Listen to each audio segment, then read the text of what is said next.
Hey everybody, welcome to another Flesh and Blood Team League stream presented by the Combat Chain. I'm your host, Adam Philipchuk, alongside Pat Shaw. And we've got another great match lined up for you today. We've got the third in a best of five series between West Coast Best Coast and Indy Arsenal. West Coast Best Coast still it is currently up 2-0 in that series. But Indy Arsenal, this is their chance to get back into it, to try to even out the series and with stay in the series. How's it going, Pat? It's going great. That last match that we streamed was incredible. And let's talk a little bit about that. We had last game was Nathan Fortin from West Coast Best Coast versus Michael Hamilton of Indy Arsenal. Uh, Michael on Lexi, Nathan on Prism, and just an incredible end of the game, end game sequence there with Michael Hamilton attacking with a Bolton shot arrow, and we knew that he had a lightning press in hand because he had fused with it prior to. Um, and Nathan had a parable of humility out, was able to, he blocked for exact, and we knew that he had something up his sleeve, but Michael played the lightning press to boost it by 3, and Nathan reacted with a soul shield, a 6 defensive reaction that puts a card in a what was an empty soul at the time. And as Michael ended the closed the combat chain, and he pitched what we found out to be was a second lightning press that he had in his hand, a way to activate Voltaire just to filter it out. But Michael was ready with the double lightning press attack, and the only thing Nathan could really do there was react with a soul shield in order to get out alive, and that's exactly what happened. And it ended up winning him the game with a card and soul. He was able to pitch, create a shield, and with an Odorath, attack for 8, presented lethal by a large margin. And what a tight match it was. Like Nathan having the attention to detail to be able to realize that he needed to possibly even block around a double lightning press, and he was able to do just that, shutting down Michael Hamilton's turn. It was an incredible game to watch. It is up for streaming or for watch back on our YouTube, youtube.com/, the combat chain. But we are getting ready to take you to some live action here. The players just loading in for the third match in the series. We've got Andrew Padlesky on the right. He is showing chain here. And we've got Michael Treon on the left on Prism. What do you think about this matchup right away there, Pat, seeing chain into Prism? I believe that this is gonna probably be a tough one for Prism to handle. Chain is very aggressive. It's very versatile, and the ability to soul shackle here is an inherent card advantage tool. Chain is able to push out damage uh, uh, more than most other heroes in the game, and yeah, I think it'll be a challenge here for Prism to maintain a board state and get stay alive here. I think Prism might be looking to try and fatigue here. Be interesting to see how Chain boards for the matchup because of that. He's either going to go with I believe a crisp 60, as Matt Rogers likes to say, or uh, very a 60 plus deck, looking to have that end game eclipse that we watched a couple games ago in a D3 matchup with Maxim piloting Chain. Yeah, that's right. And I know one of the ways that Prism wins this match is to take it to fatigue. And that's probably, I think, the easiest way Prism wins right now. We did see an example of that all the way back to the Vegas Calling back in September of last year, Hmm. when Tyler Horsepool took down Vegas with a fatigue build of Prism, and that was how he was beating out the chains at the time. And though Prism has gotten a lot of new tools, I don't really feel like Prism has gotten tools that win outside of fatiguing in this matchup. So we see the players just rolling off. Sorry, we see the players just rolling off here. It looks like Andrew has won that dice roll, and I imagine Andrew's going to choose to go first here. This is going to be an easy start off. Yeah, there were Seas got running grasp. So run, make a rune chant, make a soul shackle, and Andrew really poised to take that early momentum in the game because of that. Yeah, absolutely. Going first in this game, super important for both players. The ability to either create a soul shack or the potential to double aura is too valuable to give up, even if you might be otherwise playing a tempo-based strategy. It looks like we still have some sideboarding happening. Yeah, I imagine based off the dice roll, Michael Treon's just making sure that his deck is exactly as he wants it to be with the combination of auras and heralds.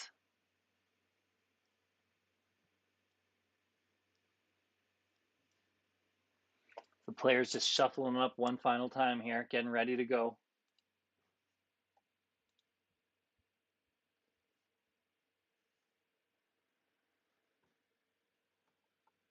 But as you floated over the chain deck showing 61 still remaining in there, very clear indication that he's likely boarded in for that anti-fatigue strategy with the extra blood deck cards and Eclipse looking for that end game powerful turn there.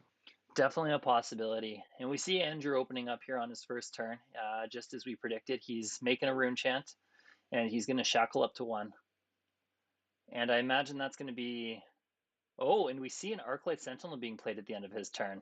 I imagine Andrew still does have an action point up here, and I imagine Andrew is going to just pop that Arclight Sentinel. But this still gives Michael Treon an opportunity to cycle his hand, which maybe if Michael wasn't happy with what he was seeing there, he has a couple cards deeper into his deck. However, Andrew attacking with the rune chant, so Andrew will keep his rune chant, or sorry, attacking with the Rosetta, so he will keep his rune chant up. Yep. And we're going to cut to Michael's turn here. Michael getting the first true opportunity to gain tempo here. And he's going to come in with a Wartune Herald. I believe this is a red Wartune Herald. No, this is a yellow Wartune Herald. So this is going to be 6 with Go Again. Pitching the yellow Herald of Protection for the Go Again off Luminaris. And that was an easy pop for Andrew, throwing the Command and Conquer. Followed up by a Herald of Protection. I imagine this is yellow once again. It sure is. This is 6 with Go Again on hit, threatening to go to Soul and to make a Spectral Shield token.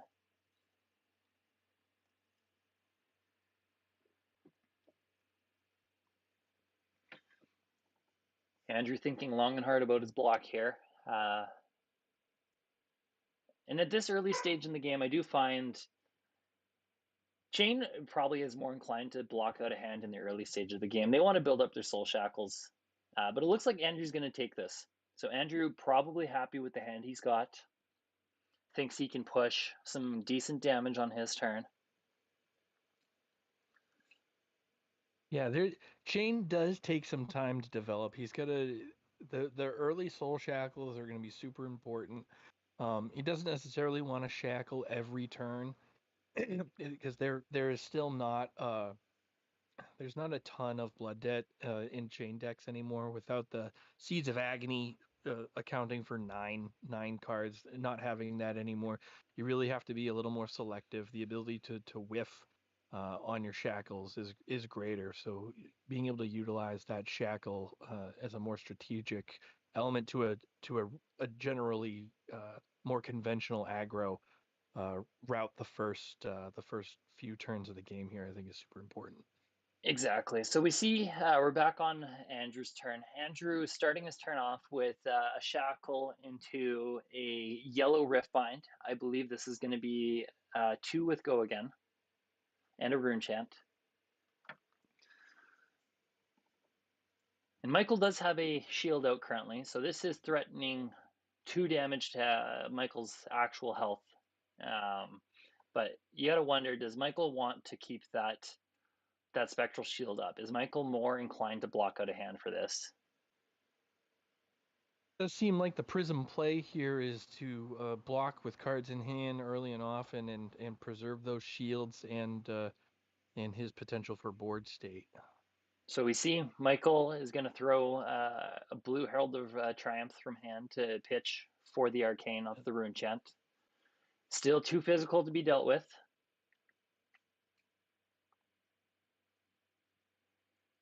Michael thinking long and hard about his block. And you got to imagine there's probably more pressure right now for Michael than there is for Andrew. Andrew's team sitting up 2-0 on Michael's team. Do you think Michael's feeling more pressure here possibly than Andrew is? Well, I suppose the real question is, how does Andrew feel about being in clutch situations here? Is he's on your team? Is he known to sweat in the pressure situations? Is he? Do you feel good about him as your closer here? Well, you know what? I had a conversation with Andrew before this match, and he was really he was pretty glad about Nathan's win, and he was like, you know what? Now I can afford to banish all my rebels and banish all my Art of Wars, and we'll still be okay. So I think Andrew's Mm-hmm. feeling comfortable going into this match, um, knowing that there's still some wiggle room should he not be able to get there. So I think that right Mm-hmm. away removes a lot of the pressure for him. We see Andrew going to the end, passing to the end of his turn, finishing his turn off with the Flock of the Featherwalker. So he does have a quicken token to carry into his next turn. That's going to be huge for Andrew, getting an extra go again at the beginning of his turn. And Talk Michael, of the Featherwalker, a recent seems like a recent addition to some chain lists, especially the blue kind. Not what you necessarily expect as a card of high repute, but it does serve a purpose in chain. Chain does need that ability to go again, so it'll take it in all forms. yeah, 100%. And we see on Michael's turn here, Michael opting to make a shield, swinging for 1, and then ending his turn on a Pierce Reality. And we're passing right back into Andrew's turn here. Andrew starting his turn off with a Howl from Beyond and an invert exist. Say that 5 times fast. Yeah. Invert existence.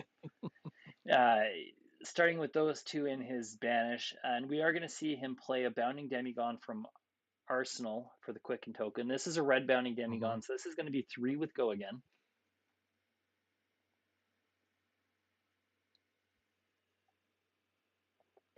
And we see a easy. I Yeah, think you were about easy to say block. what out. I was Yeah, gonna exactly. say the same thing. Into a captain's call, followed up by an E strike. And I Moving imagine fast, but presumably uh, giving go again. Giving go again and e-striking, choosing draw a card, looks as like you it. just shown. So we've got 5 draw card with go again. Michael Treon thinking about his block here. So still hasn't shackled yet. So plenty of room, probably, depending on what he has in hand, likely to see a shackle into Rosetta and probably one more attack if he's got it. Yeah, because here, if he's got a 0 cost attack in hand, he can easily Rosetta into Hal from Beyond into another attack if he's got the resources for it. And we're going to see just that shackling up to 3.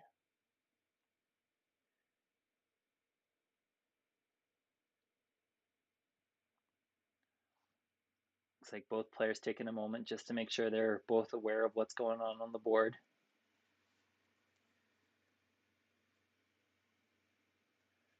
And we're going to see, is that a blue Mauve Skies? That is a blue Mauve Skies getting Yep. pitched. And we're going to see a rune chant Is the getting made into Rosetta. the Rosetta. That's going to be coming in for another 5. Oh, and the Rosetta is going to be going at the Pierced Reality, actually. That's nice. I really like that, actually. Taking out the shield.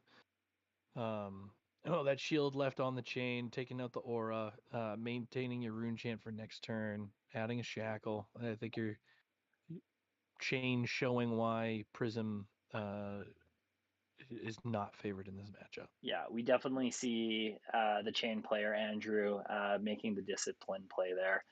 And we see now on Michael's turn, we've got a Miraging Metamorph. This is going to be 7 with Go Again, pitching the Herald of Erudition to get the Go Again there.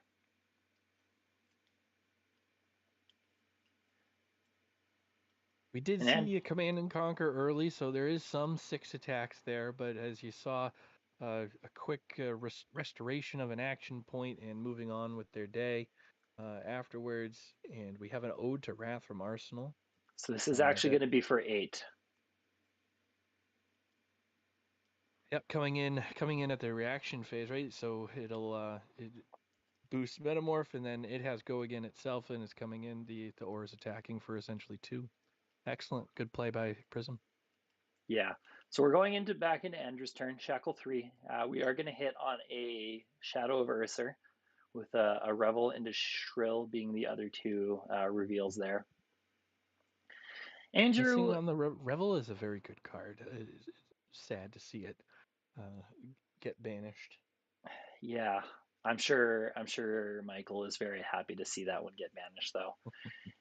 And we're going to see a Shadow Puppetry get played here. So this is going to give +1 and Go Again to the next attack. And that's going to Oof. be followed up by a Runic Wreck. So this is going to be 8 Go Again, threatening to destroy the Ode to Wrath if this hits.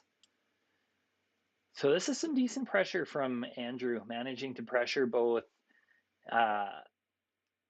the auras and the life total of Michael here. Excellent. Yeah, a Runic Reclamation, excellent addition from Everfest. Seemingly pinpointing on Prism as rune anti-Prism Runeblade tech. Um, fancy to know that the Guardian also has some auras in the Seismic Surge and other production, but you don't really see much of like classic Bravo aura build these days. So this Runic Rec is primarily a anti-Prism card, and you can see the potential here coming in for 7, which is a nice break point, and threatening, like you said, the life and the aura. You see a Merciful Retribution come in. Yeah, looks like Michael is just opting to flash in the Merciful Retribution and then take the hit. So doesn't probably have the block he needs here. However, this is going to cost an aura, and it looks like Andrew's going to target the Merciful Retribution. So that's going to go to Soul and threaten an Arcane towards Andrew, with Andrew making a Rune Chant. And we're going to see that followed up with a Howl from Beyond. So this is going to be +3 to the next attack action, followed by a chain activation into Shadow of Ursa. So this is going to be 5 with Go Again. 5 in a Rune Chant with Go Again, with still 1 floating.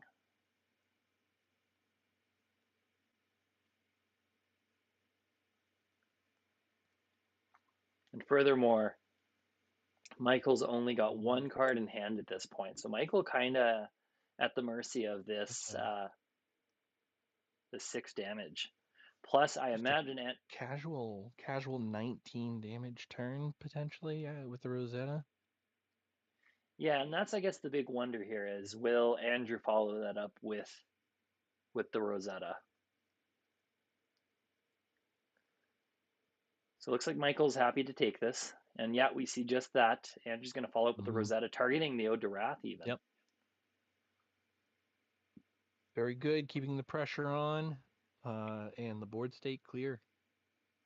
And I think that is part of what Andrew needs to do to find the win here is be disciplined, stay on top of those auras, because even Chain is at the mercy of seeing a board state develop that they can't overcome. So we're going to see this War Tune Herald get popped by a Soul Reaping. This is going to be an easy block on Andrew's part, passing or causing Mike to pass his turn to Andrew. And we're on Shackle 4 here. Andrew banishing or revealing 4 cards and only 1 hit. Looks like he's got a Bounding Demigod. Let's have a look here, see what color Bounding Demigod that is. That's a red Bounding Demigod. So this has a base power 3 and gets +1 when played from banish if another non-attack action has been played this turn. Mind you, if Andrew doesn't have a non-attack action, he won't be able to play out this Bounding Demigod. We see Andrew leading in his turn with an Art of War, choosing +1, and he's going to banish a Riftbind to draw 2. A red Riftbind. I'd say at this point in the game, I think our pregame assumptions might have been a little off. I don't know who read what, but it does appear. We got a double Art of War. But if you're looking at the life totals, Prism's been able to apply pressure and affect the life total, and I think that has affected Chain's ability to set up, and he's definitely going that tempo aggressive route to try and match punch for punch with Prism. I do think that does still benefit Chain here, and as you can see, Chain is one of the few heroes that utilize Art of War as well. As you're seeing here, and it'll be interesting to see if Prism can hold on to the race here. Yeah, so we see Andrew playing out an Enlightened Strike, bottoming a card and then drawing a card. I imagine he chose Go Again off the second Art of War, so this is going to be 6 with Go Again. We see a block with a Soul Shield here and a pitch of a Genesis to pay the cost. So Michael down to 2 cards already on his hand. Andrew still with 2 cards in hand and 3 cards in banish. I kind of feel like Andrew's, dare we say Andrew's a little bit in the driver's seat right now? I think so. I think it's fair to say he's got tempo, and he is yeah, he's in the lead, even if the life totals don't necessarily reflect it. Especially bearing in mind he does still have Carry and Husk up, and that's going to be an easy block for 6 when the time comes. Mm-hmm.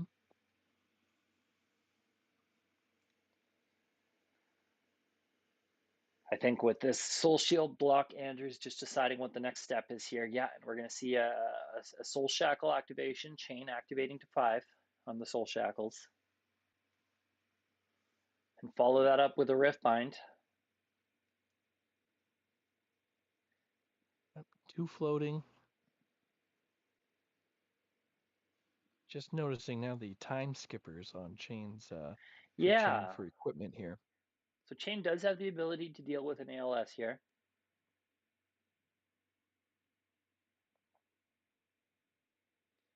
And we're going to see an equipment block here to block for 3. Oh, no, this is a block for 2 because they are at the same health. Yep. You're right. And coming in with a Ghostly Visit. +1 in all these attacks from the Art of War. Yeah, so this is Ghostly Visit for 5. And Michael's still with 2 resources floating here. You got to wonder if he's planning on making a shield at the end of Andrew's turn here. I wondered if you had a set.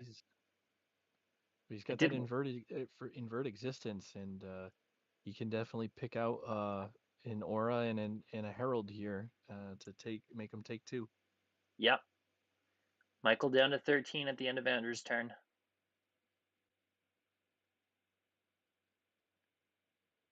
Yeah, something has to change here for Michael's game. A hard whiff on this Shackle. I think if this is anything productive, I think Chain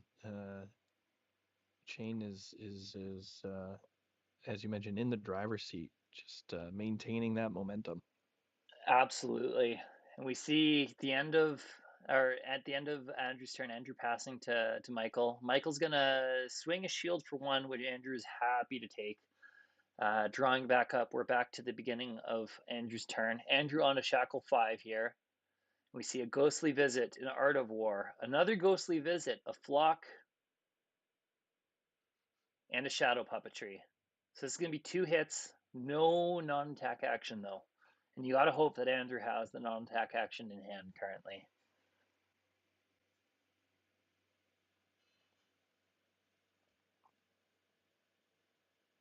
Andrew taking the time to think carefully about his turn. Even if he has one, if he's got one go again in some form, he'll be able to present at least 12 potentially.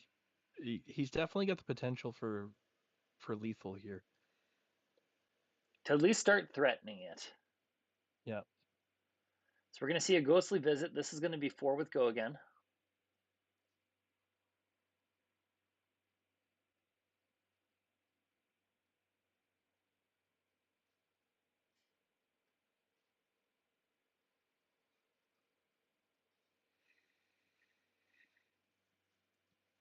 Michael thinking long and hard about his block right now.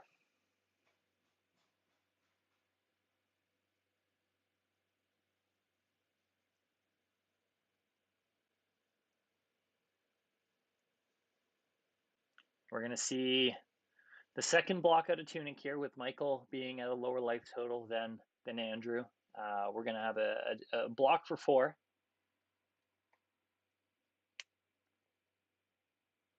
Yeah, clean block preserves the shield.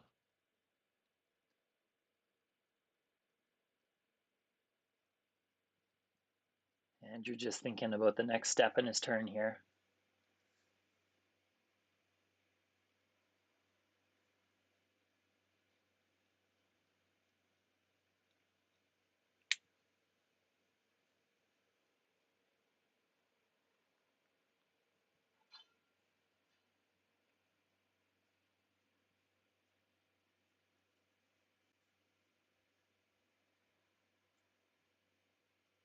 Seems like the players are having a discussion about something. That's every time I see those cursors move, I assume that's them talking through finger point. It's funny how just like people will talk with their hands, they'll talk with the mouse cursor. Yeah. Yep.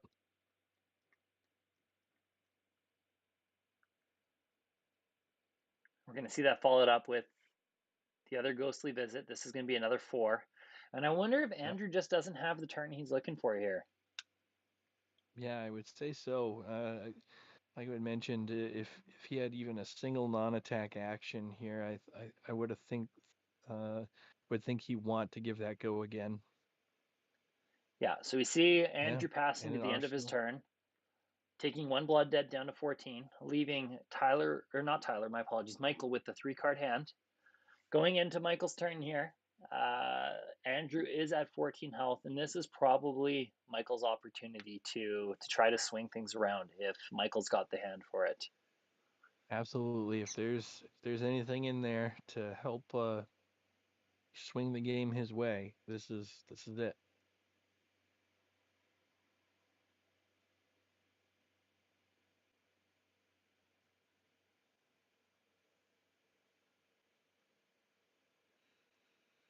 Michael does have a card in soul.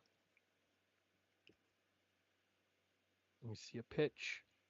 And interesting that he's And he pitching the blue to start off here. You got to wonder if Michael maybe doesn't have the yellow he needs to give this go again. be terribly disappointing for Michael. Also interesting that Andrew's throwing the skull cap at this. Oof. Yep. And there it is. Just a shield creation. Arsenal pass. Not the momentum turn he probably was hoping for. No, exactly. So Andrew coming into Shackle 6 at the start of his turn, in a good position now to try to seal this out.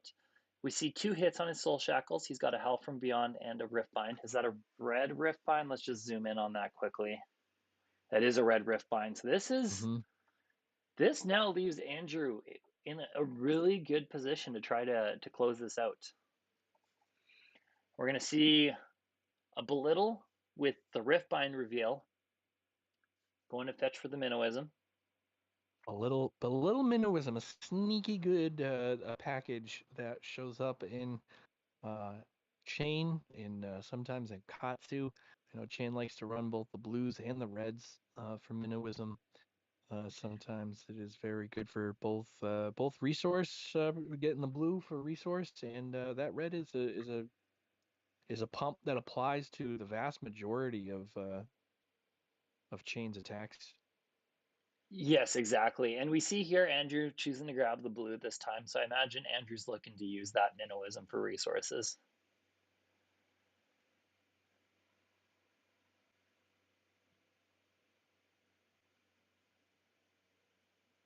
And looks like Michael Treon just taking some time to think things over here, making sure he knows what's in Banish, making sure he knows what to anticipate this turn.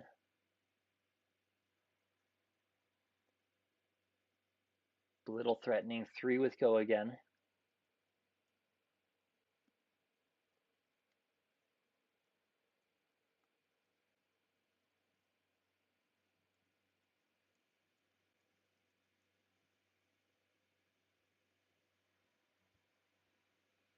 I don't think Michael has much choice here other than to play defensively here. I think one of his only outs is fatigue. And it looks like Michael's opting to take the damage here. And I gotta wonder, even if the out is fatigue at this point, I wonder if Michael waited too long. I wonder if he took too much of a hit and just backed himself into a corner.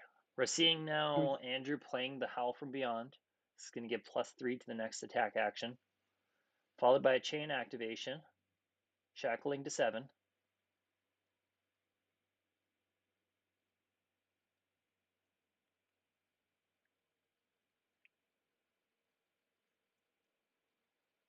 We're going to follow It that does up with the. feel like.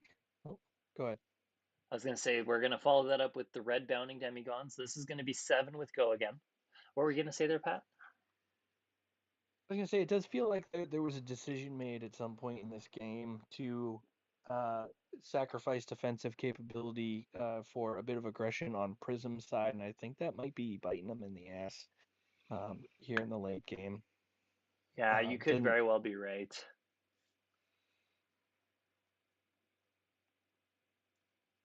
This bounding demigon right now is threatening 1 short of lethal.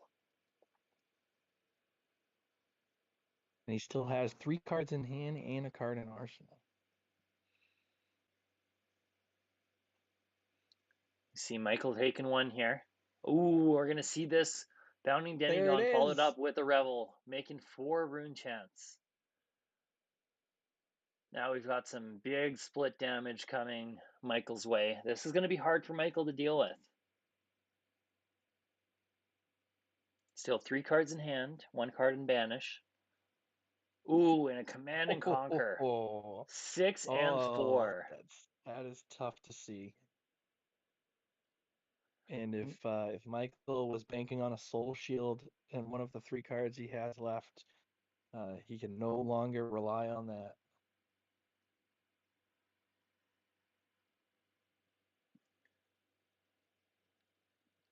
Now Michael does have the null rune gloves. He does have the arcane barrier to deal with these rune chants, but with 2 cards left in hand, Oof. in a tough spot to hold on here. And we see the command and conquer hitting, clearing out a celestial cataclysm in arsenal. Michael down to 1, no cards left in hand, going back to Andrew's turn. And on shackle 7. And we have 1 hit, a Oof. red on hallowed rites, and that is a hard place to be for Andrew. He still does have a 5-card hand plus 2 cards in banish, but I imagine hoping to find even more. I think all he really needs to do here is swing Rosetta. If he can do that, that's too arcane. He does Skullcap is have still the active here. Skullcap is online. Yep. Now we do see Andrew losing Carrion Husk at the beginning of his turn because he went down to 13. Yep. We're going to see the turn start off with a belittle.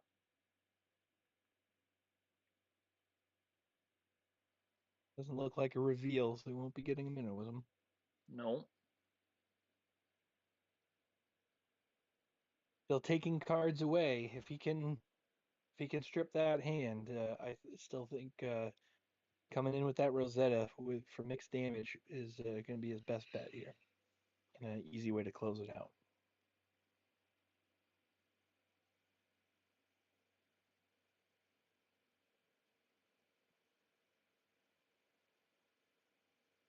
Now, I believe Andrew is just thinking about his next play here.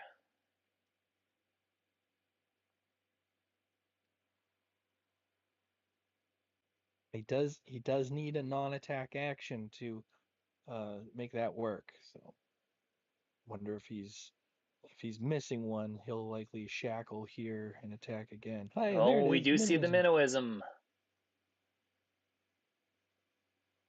Followed by the Rosetta, 2 and 2. Does Michael have the pitch here?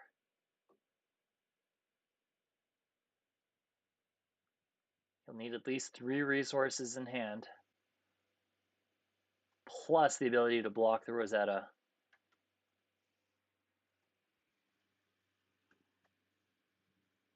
We see a yellow and the tunic resource be used, presumably for the skull cap arcane barrier.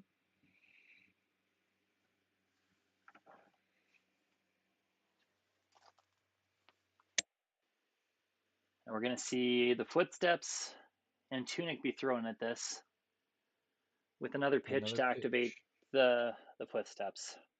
So that leaves Michael Treon with 1 card in hand going into his turn. Andrew's still at 11. Yep, taking 2 blood dead at the end of the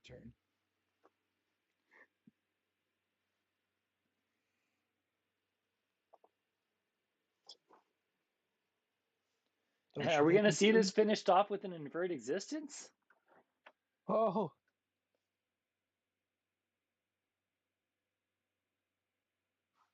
Does Michael have the targets in graveyard to make this lethal?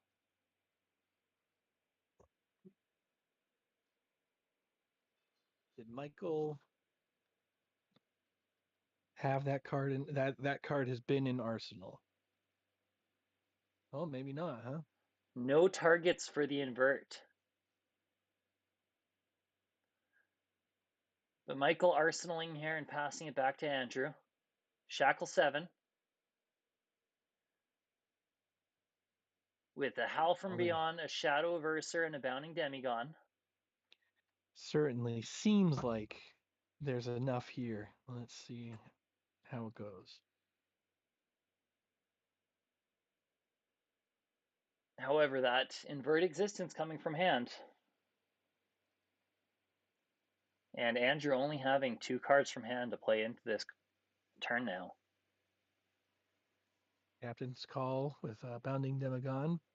Assume he's choosing go again.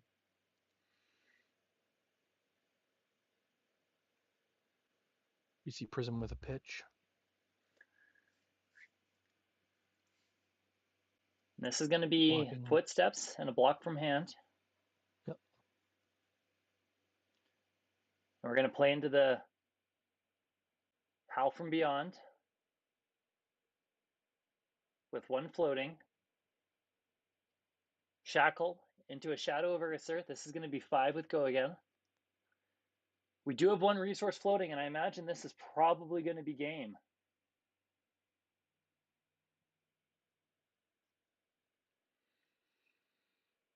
Yeah, I think so. We do see the footsteps back at it.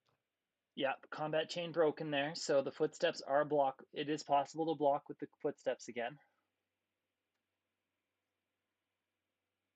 Is the footsteps effectively blocking for 2 now? No, it does not work like Rampart does. It only blocks for 1 throughout the turn. Lame. Footsteps would be overpowered otherwise. I think Prism might need the help. I don't think it got enough support.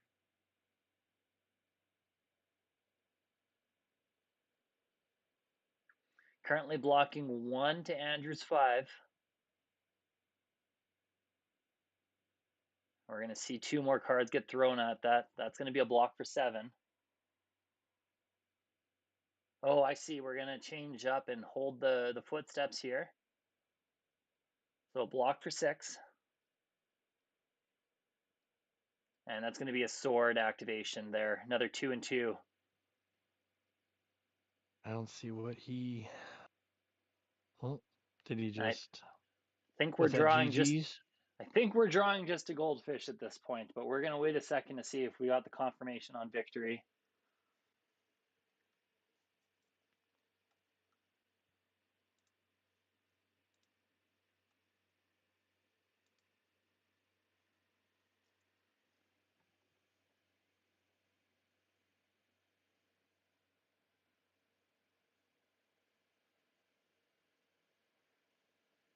It does look like the end of it. That was that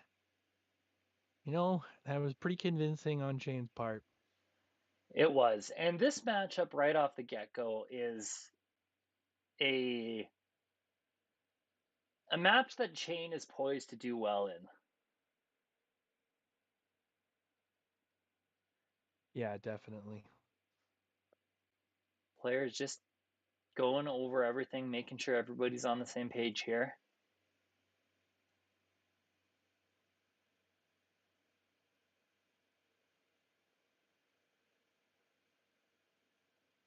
We are just flies on the wall here. No, no audio access. We don't know what they're talking about. So we're creating our own narratives here. Turns out Michael and Andrew have a long-standing family blood feud, and Michael is not satisfied with the results here, swearing vengeance upon the Treon name. He will hunt down the Padleskys if it's the last thing he does. And There there we will be go. vengeance. It looks like we have ourselves a game here. Oh yes, we are in end game rotation of TTS.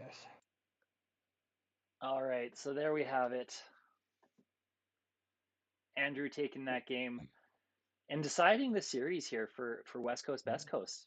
West Coast West Best Coast. Coast, yeah, West Coast Best Coast, earning its nickname here. Uh, you guys are now undefeated in the season. No, we did lose season or week 2. West Coast Best Coast did fall to the Team Blue Pitch. Team Blue Pitch currently in the first position for Div 2 of the league. But West Coast Best Coast taking a good shot at playing for that second place position right now. I have to imagine. Don't take this the wrong way, but I have to imagine this might be considered a bit of an upset. West Coast Best Coast taking the series against Indy Arsenal and the top ranked player in the world, Michael Hamilton. Yeah, and that was we did see that Michael Hamilton and Nathan Forkin match where it almost seemed like Michael Hamilton was in the driver's seat for most of that game and was so close to Had clinching it out. had to pull out some of that Canadian magic, but Doing you what, got there. yes, we did. And yeah, so at this point, we do have 2 more games for the series still. Unfortunately, both of them are going to conflict. They both take place at the same time tomorrow. We will have Isaac Jessen versus Jacob Irby to show at uh, 8 p.m. Eastern, 5 p.m. Pacific. We do have more action for you today as well, though. We will have still one more game on the docket, a Clout Chasers versus Dark Side Games match featuring Benson versus Peter Budensiak. And that should be a good match with the Clout Chasers being up 2-1 on that series still. Dark Side Games looking to stay in it, and Clout Chasers looking to clinch. But I think that's going to be the end of our broadcast here. Thanks And always for. what time is that Cloud Chaser game at? Oh yes, I suppose I should give the time here. That's going to be at 12:30 a.m. Eastern Time, 9:30 Pacific, here on the Combat Chain. Probably enjoy that one without your East Coast counterpart here. Yeah, we will actually be featuring a guest host for that match, Eric Larere from Spark of Genius. So super Excellent. excited to have him on and to get some different and awesome experience, awesome perspective for our matches here for you. But until we sign on again later on today, that's going to be Pat and I signing off. And until next time, we're Closing the closing the combat combat chain. chain.